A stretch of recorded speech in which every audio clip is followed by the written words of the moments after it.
Welcome to Wisdom Talk Radio, a collaborative community of explorers in conscious living.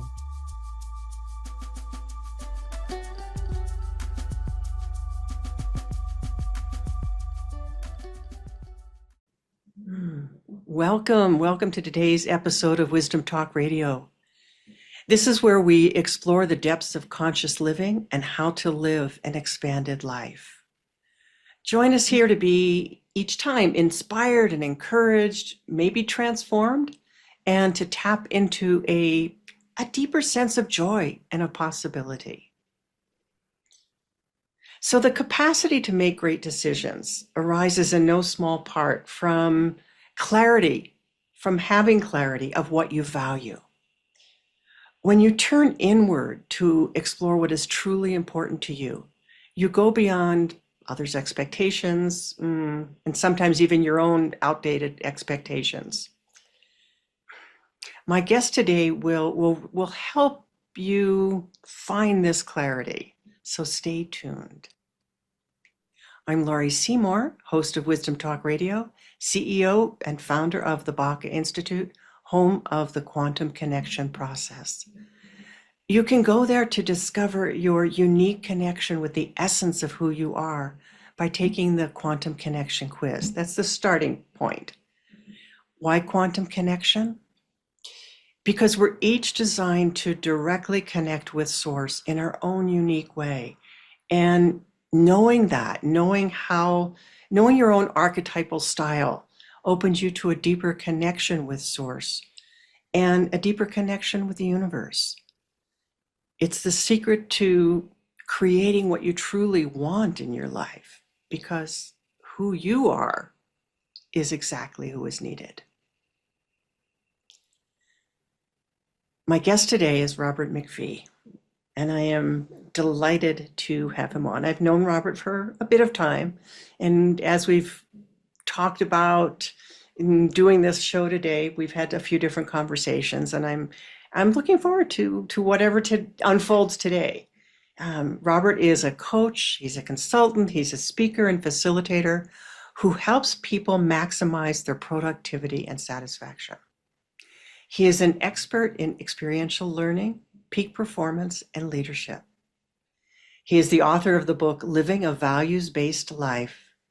He's the creator of the Excellent Decisions Values-Based Leadership Program and the former director of training for the Canfield Training Group and a founding member of the Transformational Leadership Council.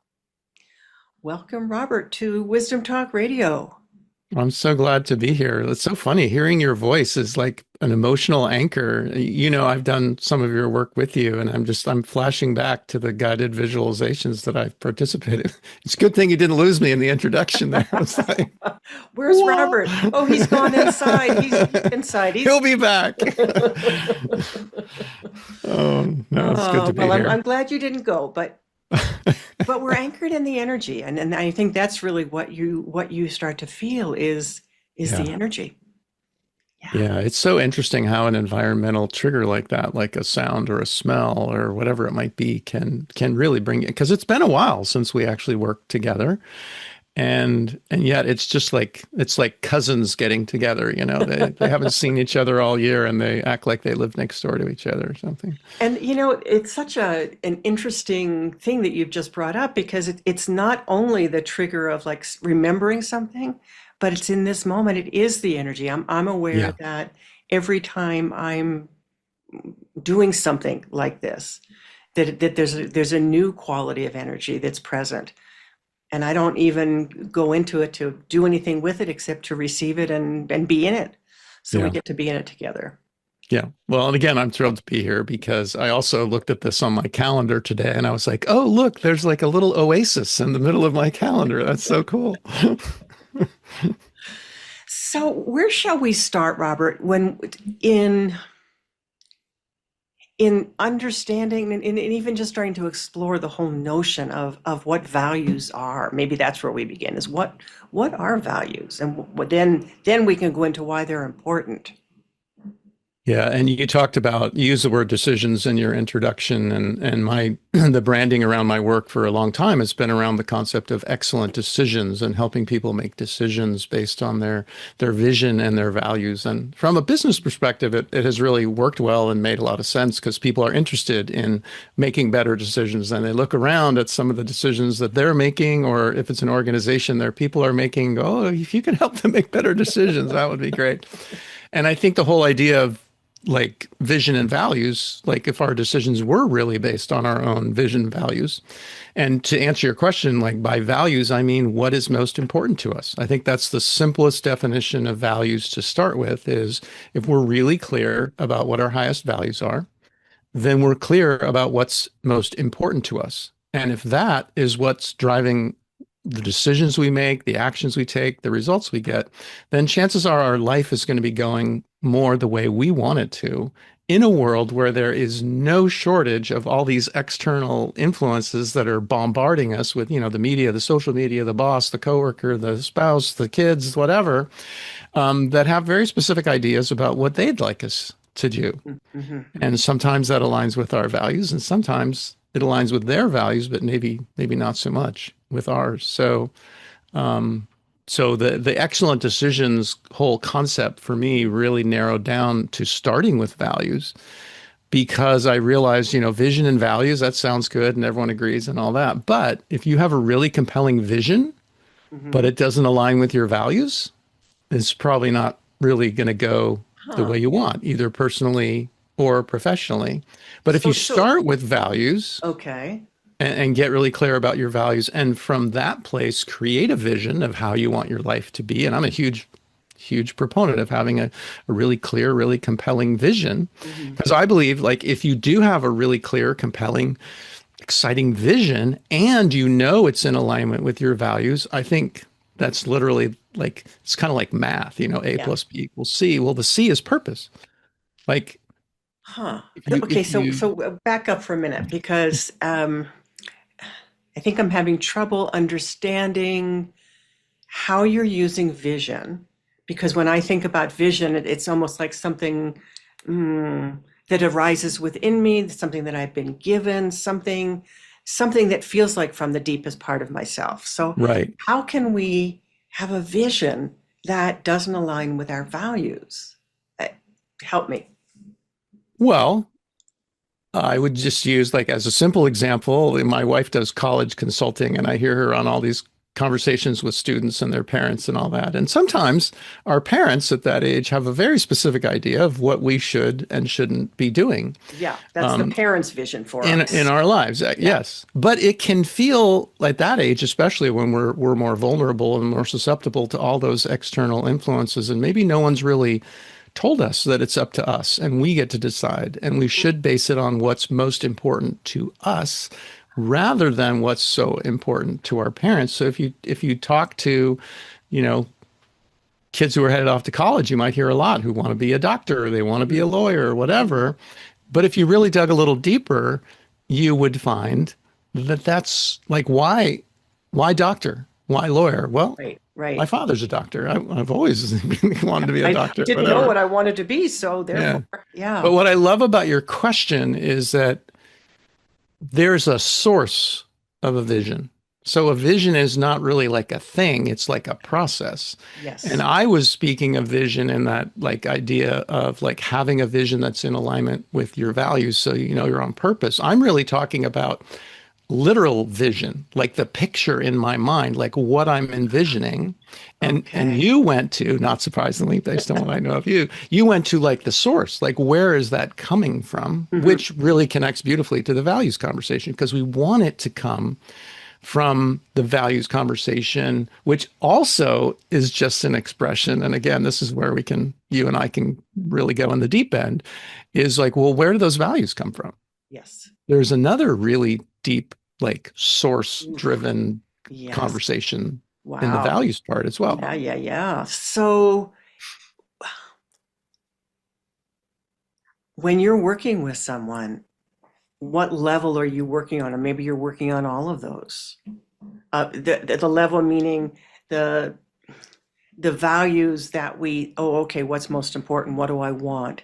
But then that deeper, even deeper level than that of, Yeah. wow, when I connect with something and it may be quite ancient in me, maybe something, really original in me, something I came into this world with. Yeah. Well, the sad, truthful answer to your question of like what level, like, am I working with people at, Mhm. is it depends, because Oh, it really that's depends on how much time and attention I have. Like I was asked not too long ago to do a 90-minute values presentation to a group of young entrepreneurs. And it was a friend of mine who asked, and he was doing this whole program for these people who had come from Europe and they want to start businesses and they were in Silicon Valley. And I was happy to help. And and I went in and I kind of set up the values conversation and I took them through a short process, the process that we use, which actually involves two different categories of values to help make it easier to remember and apply. We talked a little bit about application and then like the timer went off. My 90 minutes was up. And the truth is, again, going back to the answer to your question, that's not a very deep experience for people. And it's a little frustrating for me because I leave kind of wondering, are any of Mhm. them like, are they really going to use it? Like, is it really going to make a difference? And Mhm. usually there's a few in a group like that. Like I'll hear from people on LinkedIn or whatever. Mhm. And I always tell people, send me your list of values that you came up with and I'll give you feedback. And most people don't. And again, I just kind of wonder. But then the other for me, which was a very new experience, it just happened, here we are in October. There was just this past July, I had the opportunity to teach at Esalen. Mhm. And this was an incredible opportunity for me. And it was originally going to be a weekend workshop. And they asked me, because they couldn't get me on the calendar till next year if it was a weekend, could I do it for a week? Mm. And I had two responses. My first I went, a week? What am I going to do? A week? It's like 28 hours of content or something. Like, how am I going to fill 28 hours, Mhm. And then the other part of me, which won out, fortunately, was like, oh, if I had a week, I could do this and I could do that and I could add this piece and we could go deeper on that and we'd have all the time to get the feedback from the group and blah, blah, blah, blah, blah. And I was, without even having any concept, because I hadn't had an opportunity to go that deep before, especially in an environment like Esalen. Yeah, and when you're contained. Yeah, yeah. Which I didn't even fully understand until I was there. Mm. I had not been to Esalen as a student, but I said, sure, yeah, we can absolutely do it for a week. And then I hung up the phone and went, oh my, I better start thinking about what I'm going to do with a week. But it ended up being the most phenomenal experience of exactly what we're talking about. Like, how deep can we go? Like, Mhm. that Mhm. was absolutely the deepest I've been able to go. It was a relatively small group, it was 20 people, um, very willing to just really engage and there to support each other and willing to play full out and be vulnerable. And it was just amazing. It was the closest thing I ever experienced. You mentioned I used to work for the Campfield Training Group, which is Jack Campfield's company, who wrote the Chicken Soup for the Soul books. And we used to do a week-long workshop every summer. Mhm. And people would show up and they don't know anybody and they think they're there to double their income and double their time off. And then they work with Jack for a few days and they realize, okay, this is going to be a different way of doing that, because he's a master at taking a group really deep and creating a very safe and vulnerable space. Mhm. And and again, this experience at Esalen for me was the closest to that, because at the end of the Mhm. week, these people who didn't even know each other on Monday were like best friends. They were like crying because they had to leave and go home, and they were Mhm. sharing each other's contact information and setting up a WhatsApp group and everything. And they had had such a deep and profound experience, starting with the values work, but then bringing in all the like the connections between them and the support amongst the group and the context that values operate within and all those things that just can't happen in Mhm. 90 minutes. You Mhm. can't even scratch the surface on it in 90 No, minutes. no, you can introduce the idea is really all you can do in Exactly. 90 minutes. Exactly. Yeah. So So it was we, really the next time someone asked me to do 90 minutes, I might just say no. I don't, after having that right, experience. If right. it had been the other way around, I don't know. Or maybe even bring it down to it's just such a in such a refined way that where you're trying to give them, oh yeah, I'm going to give you an idea here. But Yeah. maybe you even just start with one little baby piece of it Yeah. And And that allows that's, that to, yeah, I always kind of want to give people, I I know, tend to me want to give too. people like the 30,000 foot view of the whole thing. And Yep. I think you're really right in some cases. But it's interesting too with the values work, because like the way I described that 90 minutes, there is some kind of setting the stage required. Like, why values? Why are we Right. even, I mean, you got to have at least whatever 10 minutes of that. And we do have this process that involves two categories. So to have people discover their values in these two categories, What are the you know, categories? what would I do? Only do one category? Like, I don't know how to divide that up. I don't And know. So, but we might talk about that because I do have, I don't know, I have a feeling of something, but not, that's not for our Lori has a conversation right feeling. now. Laurie has a feeling. Okay. Lori has a feeling. I've learned not to ignore that. But I also, you know, there's always some part of the conversation about implementing it and applying it, because I get really frustrated in the like industry, if that's the right word, that I operate in, you know, the coaches and consultants and speakers and Mhm. facilitators. Sometimes people get really entertained and they get really excited and they're really energized, but they have no idea how to apply. Right. Like a week later, if you ask them what they have actually done Hmm. with what they learned in that workshop or that class or that Yeah. whatever, they would say, "Oh, I remember I had a really great time, but I don't Yeah, I know." learned some things, Yeah. Yeah. But to but me, it's didn't change their really, life. yeah, it's really important. And I think that's one of the benefits of what you're talking about too. It is better to have just one thing that we really dive into, Hmm. and it is something that's applicable, than to try and give a short version of the whole thing Yeah. that won't be applied at Right. all. So So, let's see what we can do today. So first of all, I'm curious, what are the two categories of so values? the two categories of values, and this all comes from many years ago when I was trying to get clear about my own values. And I honestly found it very confusing. Okay. So I was reaching out and reading a book and watching a video, whatever, like trying to find a piece of work that would take me to a place where I felt like I was clear about my values, again, in a way where I could apply it, where it was useful to me on a day-to-day basis. And I was just confused. Hmm. And I tell people, like, I've been doing this work for like 25 years and I have four pieces of original content, like four downloads. It's just, I didn't learn it from someone else. It was just, in this case, kind of desperation. But the thought occurred to me to take the values and divide them into two categories. And the two categories I divided them into were what I call priorities, which is what is important to me, the areas of my life that I want to be putting time and attention on to Hmm. create the results and experiences that I really want. So it's like, what is important to me? So for me, it's like my relationships with my children. It's making a contribution in the world. It's my own health and well-being. It's creating a successful business where I can leverage that contribution that I'm making. Things like that, that I can literally look at and say, is that where my time and attention are going or Hmm. not? And I can adjust accordingly. And the second category is what we call ways of being, which is qualities and characteristics. It's how I want to show up in the world, how I want to Hmm. experience my own like journey through life on a daily basis, but also how I want other people to experience me, right? So Hmm. for me, again, the examples would be like kind and caring is one of my ways in being. I want people to experience me as kind and caring. I want to be humble. I want to be strong.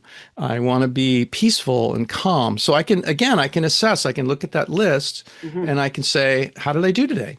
You know, when the pressure got turned up, did I stay Hmm. peaceful and calm and grounded? Did I get into that conversation with someone who needed some help? Was I being kind and caring and considerate, you know, or Hmm. not? You Hmm. know, was I being humble or was I being Mr. Know-it-all, you know, whatever. Um, and I can assess and I can adjust accordingly. Okay. And what I found was that when I tried to put my relationships with my children on the same list as humility, Hmm. they were just two different things. Like they didn't, and there's some overlap. It's like a Venn diagram. Like, Right. you know, I certainly want to be humble to my kids. I don't want to be the kind of parent who says you'll do it that way because I said you'll do it that way and I Hmm. know everything and blah Yep. blah blah. So they kind of overlap, but they're not the same thing. Right. And as soon as There, I there's had, different yeah, energetic. frames, really. Yeah, exactly. And for me, it was like very freeing. It almost sounds like I'm overcomplicating it and making it No, no, harder to remember. But for me, it became easier to remember and easier to apply. And I've literally had these two lists, and I've no. changed them a lot over the years. I just tell people values change. Life changes, priorities Course. change. We get older. Thank God my Purpose values changes. aren't the same as they were when I was in high school. That wouldn't be Right. good. Right. And purpose changes. That's Yeah. another piece of the whole thing is we think, oh, if I could only know my purpose, as Yeah. if it's a single, solitary, unmoving kind of thing. When we are not that, we're so multidimensional. Yeah, and we change and we accomplish things, and from that perspective, things look different. And Hmm. Hmm. yeah, it's very much a moving target, a journey versus like purpose. Guess what I did yesterday? I fully accomplished my purpose. Or I fully discovered what my purpose is. So now, Yeah, yeah, yeah.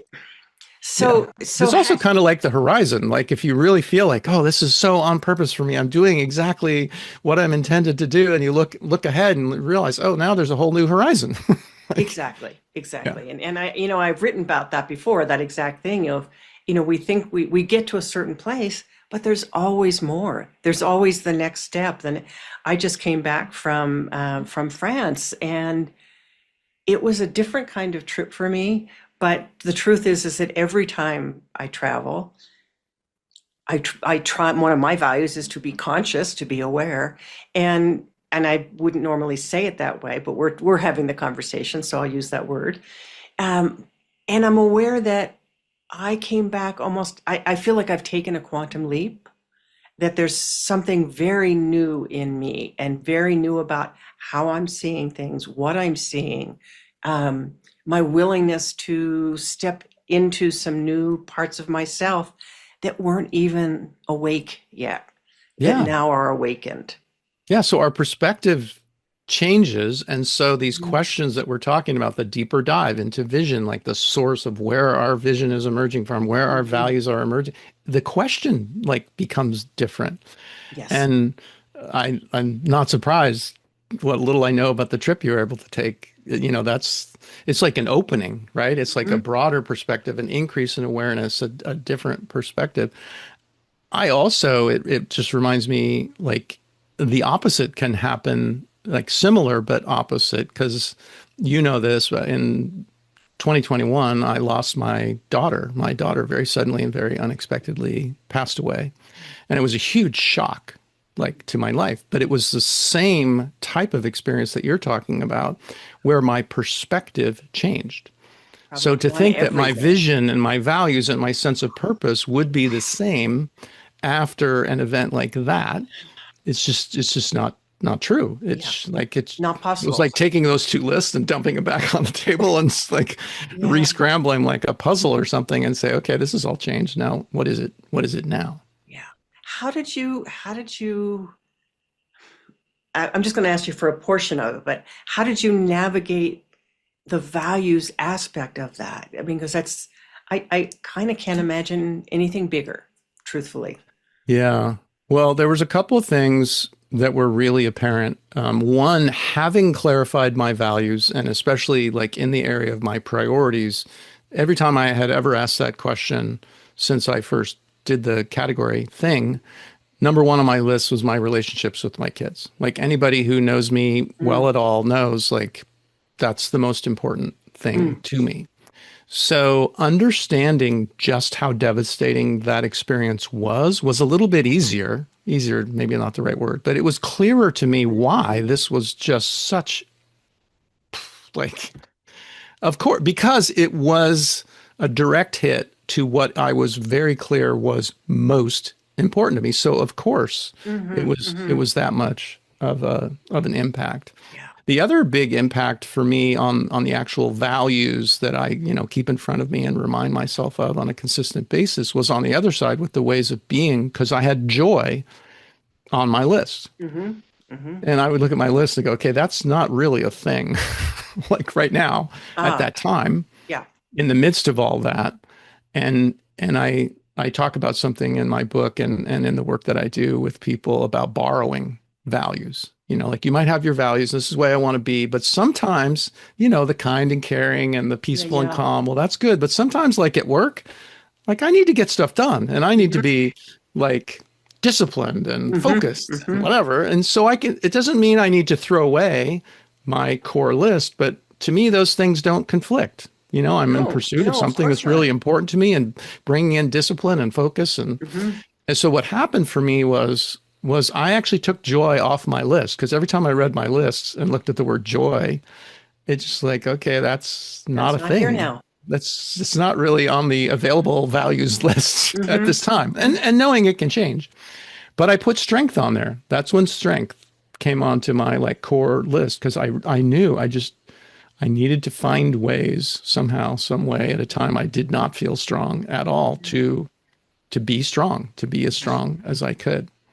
And it's still there. I mean, it's 2025. It's over 4 years ago now. And it's not that I don't have moments. I mean, in this conversation, we've laughed and, whatever, we enjoy life. Yeah. But when I And really look at my values list and, mhm. this is a serious thing to me. I'm in this conversation all the time. I need to practice what I preach. Like I'm very committed to living my life in alignment with my values, and strength still feels more important than joy. So. Well, are they mutually exclusive? No, they're not. And, when I take people through a process to discover their values, it's usually, well, always, I guess, it's like a data gathering. We try to use Mm. different learning styles and get people to really tap into their heart energy and what's present for you and do guided visualization. But then we also just use our mental capacity and do Mhm. brainstorming and have people look at a list and circle the words that really resonate with them and things like that. But at some point, it's like you got to pick a low enough number that you can actually remember them. A list, here's my 27 highest values is really Right. not that valuable because who Yeah. can remember 27 things? So we try to get people to a top five list and point out that there are no values police. If it's actually 6 or 7, that's, Mhm. that's okay. And do you have a sensing, at least, okay, maybe I'll start it rather than as a question, I'll state it. I have a sensing that values change day to day. I mean, in other words, what might rise more to the surface um, for me one day would it be different than the next day. So no, Yeah. today is a day where it's my day for focus, or it's my hour for focus, and to have the flexibility.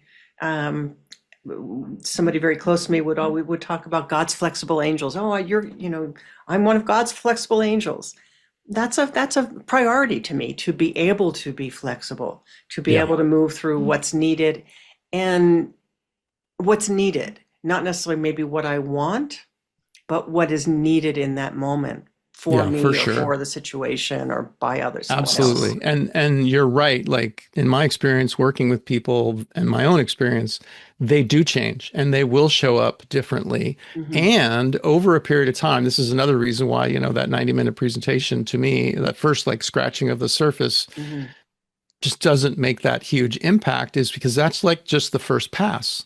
But Right. when I had 28 hours with a group of people over the course of 5 days and they were interacting with me and they were interacting with each other and they were reviewing their lists at night and reconsidering, maybe they were on the phone with their spouse and talking about it and they Hmm. were working with each other and getting all this input and, even that, a week is a relatively small period of time, but the difference between that and just one quick pass, like these people left Esalen very grounded in their values. And it was the beginning of the process that happens over a longer period of time Hmm. where I'm imagining like a chart, right? Where you track your values over a period of time and they're all over the chart. But there's also kind of a through line, right? Like Right. that for me, that Right. kindness and caring thing, Uh-huh. I don't wake up every morning feeling kind and caring. I have days like I don't want to get out of bed, whatever. Right. Right. But Right. if I track my values like every day, like, Hmm. kindness and caring on a scale of 1 to 10, you see very consistently it's really important to me. Like I really want to be that person who is listening and kind and Hmm. caring and Hmm. and genuinely like wanting the best for other like if people were saying, "Ah, that's a bunch of BS," he says Yeah. that, but Yeah. he's Yeah. not, that would be heartbreaking to Yeah. me. Well, So over a period of time, it would kind of level out. I love that, and I'm getting excited here because I'm reflecting on my experience of you, and I wonder what comes first. Meaning, okay, I have a value to be kind and caring. Okay, that sounds like you have the idea of being, okay? Just Uh, track with me yeah, for a yeah. minute. I see you as someone who is inherently kind and caring and curious and interested. And so I wonder, what comes first? Is it that you want to be that, or is it, oh, this is who I am, and so and I like that, and I want to celebrate that, or I want to bring that more forward. Do you know what I Yeah. mean? Well, I think you might be able to answer your own question on this one better than I can. And I love how you're really going to the source of these things because it is an interesting question, like, right? Like, so chicken and the egg kind of thing. Was he kind and caring and he just recognized that and shined a light on it? Mm-hmm. Or was he kind of a jerk when he was a kid and he woke up one day and said, people don't like Oh, I me. want to be, yeah. I want people to like me. Hmm. And and I do think there's like a practical side to it. Like, for instance, we can look around. Part of the discovery process we do when there's enough time is I have people make a list of 5 to 10 people you really admire and respect, Mm. and 5 to 10 people, you don't have to share this with anybody, but 5 to 10 people that you don't really like that much, right? Uh-huh. You don't Uh-huh. have a lot of respect for them. Right. And when we get to the ways of being process, we look at that list as part of the data that we draw from to say why. If you ended up on my list of people that I really admire and respect, and I do really admire and respect you, I would say, like, what is it about Laurie that I really admire and respect? And just right off the top of my head, I told you one of my values that's already on the list is like peaceful and calm. And to me, like, you're the embodiment of that. Like, you just like you're the swan, there might be some serious kicking going on under the water, but you just have this kind, peaceful energy to you that to me is just beautiful and wonderful. So I can look at that and say, okay, well, I want to borrow that. I don't want to be just like you because you're No, different no, than I no. am, Yeah, right? But that's really I can look at those qualities and characteristics that I really admire in other people important. and decide, hey, yeah, that's really important to me too. And I can look at the list of people who I really don't admire and respect, Uh-huh. and I can flip it around. I can say, you know what? Like, awareness is really important to me. It drives me crazy when I'm at the grocery store and someone's on their phone. They're not paying any attention to what's going on around them. They're just Hmm. like, are you the only one in the world? Come on, like we're a community here. Yeah. It drives me nuts. So not being like that and putting a word on that, which to me is just awareness. It's paying attention and being Hmm. aware and Hmm. considerate of what is going on around you. That's like the flip side of that coin of people who are just like, do you stop at stop signs or I think they're optional or what? Um, so yeah, we can, there's like practical ways to get at it.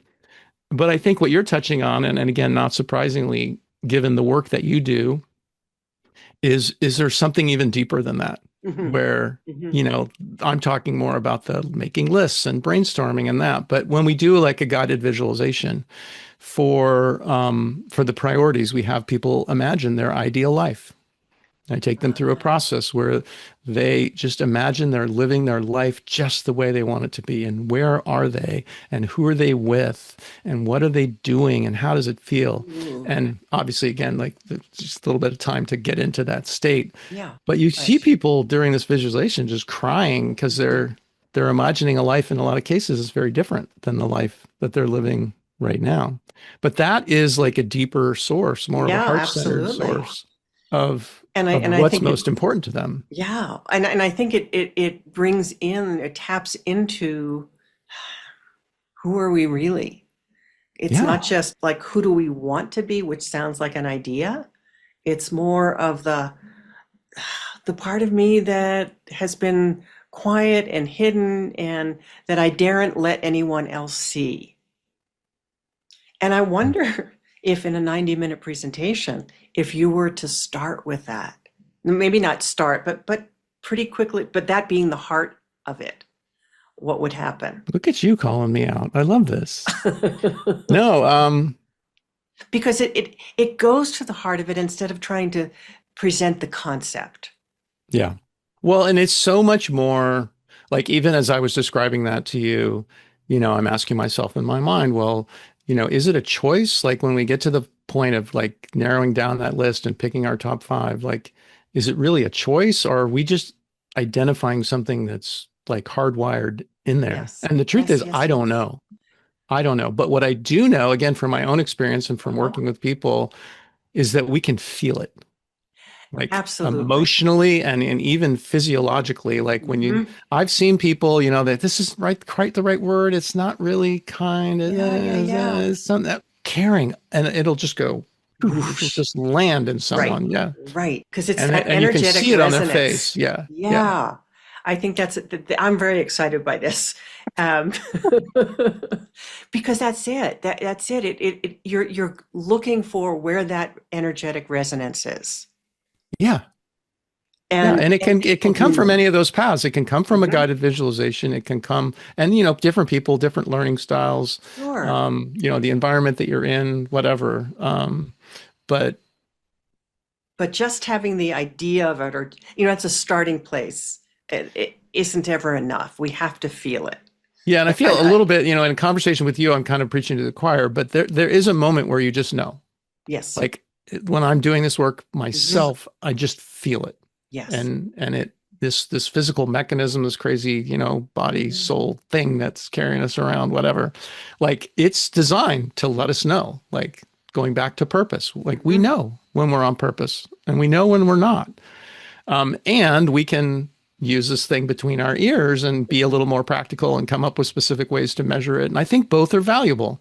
Um, Absolutely. yeah, And it's not it again, it's not the either or, it's not the for linear, sure. it has to be in this category or that category. It's how do we bring that all together? And so we feel something, and then it's not enough to just feel it. That's why I do the program Inspiration into Action, is because, yeah, you have that inspiration, you have that woof, whatever it is. I have that sense of, oh, this is my vision that I want to make real. But then people then flip into their heads and they forget to stay connected with that other dimension of themselves and bring that into the physical world. How is it that I need to do this? Who needs to be part of it? And we can access that full range all the way through the process, all the way through the process of getting focused and, okay, what do I want to accomplish today? And Yeah. not just doing it from the old way of, okay, I've got my list and I'm going to stick into it. Yep. Work harder, Work harder, right? more focus, more discipline. And as I'm listening to you, I'm just so aware there's a paradox involved in that. And I come from a background of like very much like better organization, better structure, better systems will get Ah, more done, blah, blah, blah, okay. blah. And it was really getting around Jack Canfield and his work that taught me the importance of like slowing down in order to be able to speed up. Mm-hmm. And what was the name of the program you were talking about? The Into Action, Inspiration into action. Inspiration into Action. And I'm guessing there's definite elements, knowing what I know about your work, of not necessarily speeding up and taking more action, but slowing down and Oh, getting really clear about what our highest leverage and biggest difference making and most aligned with our purpose kind of actions are, and then doing that. And like you were trying to and get me to do, staying do with it, that one right? thing instead of Right. all the things. Yeah. And Yeah. it's staying with that, knowing that we have access to that capacity within us all the way through the manifestation process. Whatever it is we want to create, we don't have to just do it. We don't have to get the idea and then we flip into the intellectual, into the, okay, how do I need to do it? Yeah. But that how do I need to do it gets informed by that deeper level all the way through. It's always amazing to me how much less I get done on the days I don't have time to meditate. Ah, yeah. Right. And if I wake up in Yes. the morning, I'm like, oh my God, like I got this, I got to do this, I got to do that. And the days that I'm committed to my meditation practice enough to say, okay, just 15 minutes, just 10 minutes, like Hmm. Hmm. just just stop, Doesn't have to be a just long slow time. down, dude, for 10 minutes. Like, turn everything off, take a deep breath, whatever, light a candle, just take a breath. Yeah. And those are the days where I will get so much more done than the day where I was just too busy to meditate. Right. Right. Yeah. I teach a program called Inner Guidance Mastery Blueprint, and in that program, I will work with people around their to-do lists, and I've had people come back and say, "Geez, well, I thought I had to do this. This was all the things on my to-do list, but when I really went into it, when I did what we've been trying to do here." I found that, oh, the first thing on my list was really the sixth thing. Let me do the third thing. And then when I did that, because that's what my sense inner guidance told me to do, or pointed me in the direction to do, the first other things on the list were not even needed. Yeah. We're not. This is, Stephen Covey. I don't know. It wasn't his thing, but he was the first one I heard. Like, he who is good with a hammer thinks everything is a nail, right? Mhm. And I'm listening to you. I'm going, yeah, values, right? Right, Like, right. and again, coming from that deep place, which Mhm. is the nature of your work, but getting clear about what's important and looking at your to-do list and going, what is this even doing on my to-do list? Because my neighbor thinks I need to trim his tree or whatever stupid thing Right, is on there because I didn't right. want to say no. It's one of Mhm. the other real beauties, I think, of doing the kind of work that we're talking about is it suddenly becomes easier to say no to the things that we've become Ah, clearer are not on ooh, our values list or coming from that inner sense of what's wow, really important to wow. us. And most people, I think, maybe I'm just looking in the mirror, but most people have a hard time saying no. That is really important. No, I don't think you're just looking in the mirror. You may be, but most people do. It's at least a Or we. some people have trouble saying yes, yes in a way that is aligned too. Yeah, yeah, So yeah. um, I want to touch on something that we haven't talked about before. I only know about because I happened to look at your website and saw something about working with schools and with it. I Working with kids is really important to me, and being with kids and what is it that these next leaders need to know about. So I'd love for you to maybe just say something about working with students around values and the importance of that. Yeah. Well, I share your commitment to working with young people. I've tried several times to really make it part of my business model, and I have the scars to prove it. In that environment, I've never found a model where it was really sustainable as a business Mhm. model. So what I do is I either volunteer or do kind of pro bono or close to pro bono work with schools or parents or kids in whatever way I possibly can. Mhm.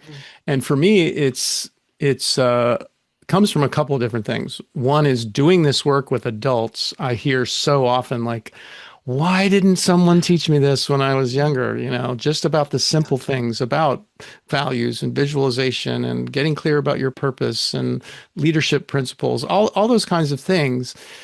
People who learn them in their 40s, 50s, 60s, whatever, they're like, what? Why didn't someone tell me this a long time ago? And I remember having that experience myself when I started reading books and, Mhm. you know, working with Jack and things like that.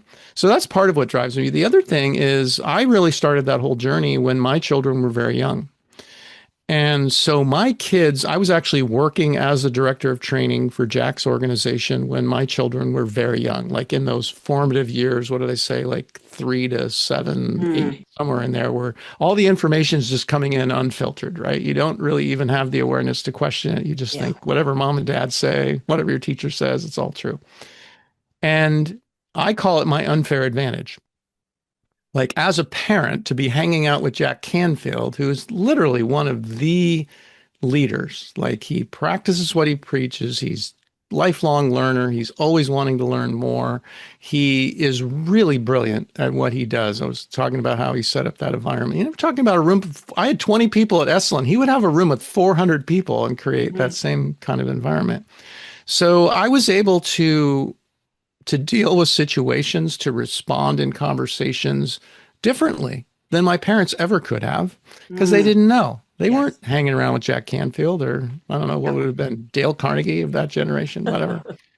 And part of what really drives me to share whatever work I have, whether it's the values work or leadership development, change management, all the different stuff that I do, I'm totally driven to share it with young people whenever I can, however I can, Hmm. because I feel like it's not an obligation, but I want to give back. Like Hmm. Hmm. I would coach my kids in sports, coach the soccer team. Only the really young ones because I didn't have the knowledge to coach them when they got older. But I was the guy who just my objective was to have all the players want to come back next year. Like Hmm. that's all. That was Yeah. a win for Yeah. me. And so I would show up on the first day of practice, in the back of my mind, even though I knew better, like just kind of assuming all these kids were growing up in a house just like my kids were growing up. And you find out really quickly, like, Uh-uh. no, Yeah. not really true Mhm. at all. I remember some little kid walking up to me on the first day of practice and going, arms crossed, like very certain, very grounded in this assessment that I'm not good at soccer. Oh. And for me, that was like, oh, you Yeah. Yeah. know. Yeah. And I had a soccer ball in my hand. I put it on the ground. I said, okay, go ahead and kick that ball. And he did. He kicked the ball. And I was like, I thought you said you didn't know how to play soccer. That's soccer right there. And he just like the wheels started turning all of a sudden for him. Like, well, that's kind of true. Like that's all soccer is kicking the ball. I was like, you're going to be great. We're going to have fun. You're high five, go. But you could literally just like see the pattern interrupt. Like he was totally locked in, not good at soccer. Oop, what? And I would you did say just, that that's a big part of the work when you've had the opportunity to work with kids and with schools, that pattern interrupt? yeah, especially as they get older. I mean, the patterns get really locked in. Hmm. Younger, they switch on the fly, it's Yeah, like, yeah, yeah. yeah, I don't know. That kid was probably like 8 years old. He was by the next practice, he was telling his mom, how great he was at soccer or whatever. Like they switched so quickly. I always joke like I was always the parent who got up on stage because none of the other parents at school wanted to get up on stage. So if it was some fundraising thing or whatever, somebody needed to speak about it to the group. I was always the one. And when you're in front of the students, like you get up in front of a group of kindergartners and you say, "How many of you?" and they all raise their hand, right? Hmm. They don't even need you to They're finish the excited. question. Yeah. They all want to participate. Then you speak to a group of high school students, like, "How many of you would like $100 with no strings attached?" And they're like, "Nothing." Right? You just can't get anything Hmm. out of them. So there's something happens between that, like Yeah. kindergarten and high school. The system just sucks the life out of them. But yeah, I love to do. And the reason it's on the website is if a school is interested in working with me and Hmm. bringing in Hmm. something about values, there was actually someone in my Esalen group whose son is in high school and he actually wanted to pay to have Hmm. me Hmm. come up to this school in Portland and do some work. And I was like, just let me know when. I mean, Yeah. Yeah. I'm, No, I'm all in. I'm really excited that you're there open to doing that. So we It's just need so to have people do rewarding. it. It's so Yes. rewarding to Yeah. I'll share one other story with you. I was when my son was in high school, he played basketball, and he was again way at the level I was not coaching anymore. He needed real coaches at that Yeah. point. But I was talking to the coaches at one point and talking about the work that I do and whatever. And he said, like, could you come in and like do something for the players, like a little motivational thing or Mm. whatever?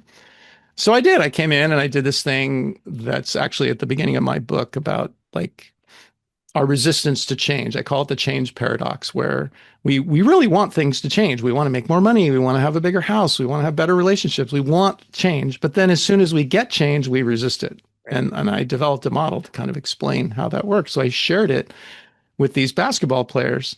And it's really focused on like, if you really see yourself playing well, you're going to be more likely to play well than if you have this pattern running in your mind of afraid of making mistakes or whatever like that.